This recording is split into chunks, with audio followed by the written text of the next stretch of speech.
All right, guys, I'm back. Atomic number. I used to get these two words confused, atomic number and atomic mass. Atomic number is the number of protons in an atom of an element.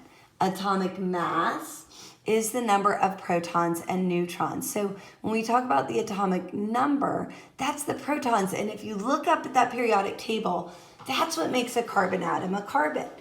The proton is like the last name of an element. So hydrogen, and I wish I could flip to a periodic table, but if you look up at the one in my classroom, hydrogen, you'll see the number 1 sitting on it. So that means hydrogen has 1 proton.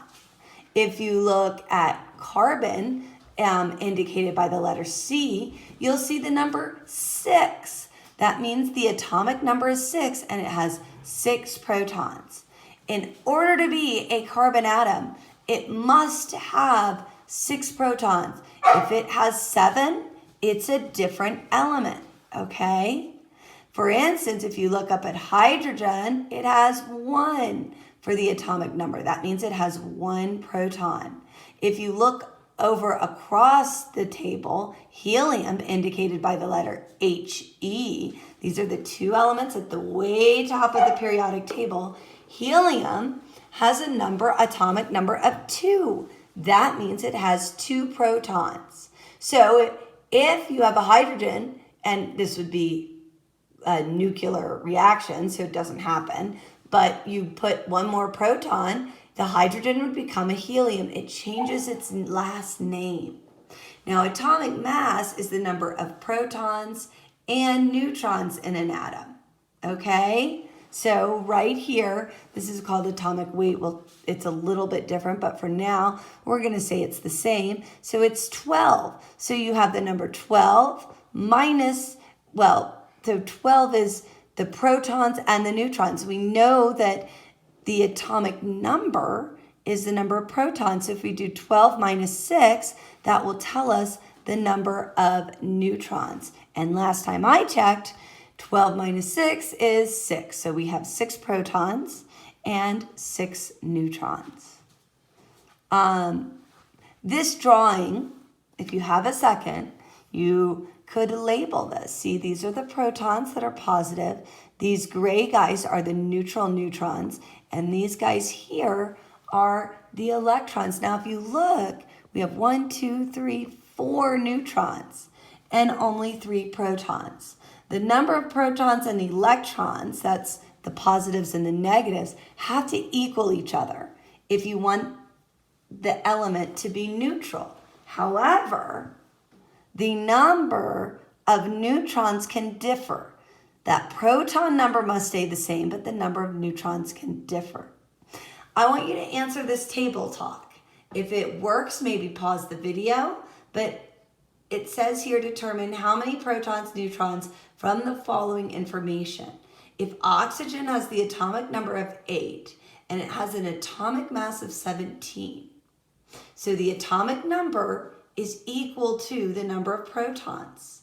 The atomic mass, this guy right here, is the protons and the neutrons. So you would do 17 minus 8 to get the number of neutrons. So proton would be 8, neutron 17 minus 8 is 9. So that's 9. The electrons, because this is neutral, will be the same as the atomic number. This is the second one, what is the smallest particle of hydrogen that can retain all the chemical properties of hydrogen? Remember that definition I just kept giving to you over and over. An atom. This is my crude way of showing you multiple choice.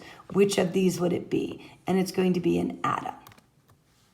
All right, now we're going to move to isotopes.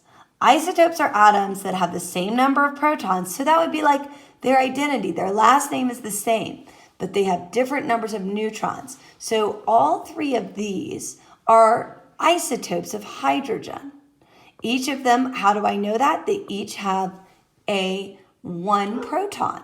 However, they have different numbers of neutrons. This guy doesn't even have a neutron. This guy has 1, and this guy has 2.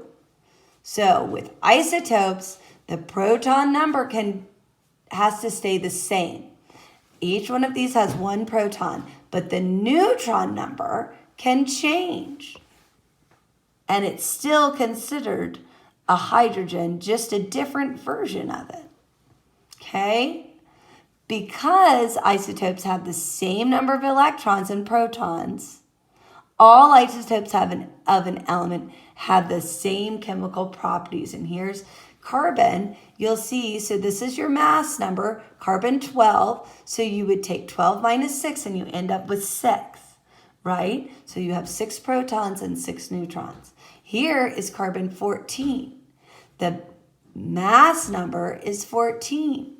So to know how many neutrons, you know the proton number is 6. 14 minus 6 is 6. Or, oh my goodness gracious, you can tell I am fading.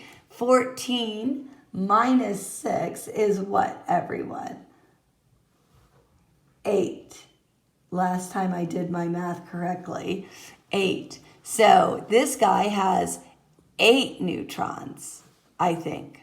Like I said, I am fading. All right, so here's a bunch of different isotopes. Remember, it's like they have the same last name. That last name is the proton. Look, 6 protons, 6 protons, 6 protons. But they differ in their neutron number.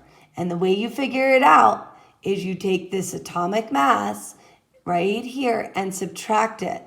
13 minus 6 is 7. 14 minus 6 protons is 8. All right. I'm going to pause and do one more demo.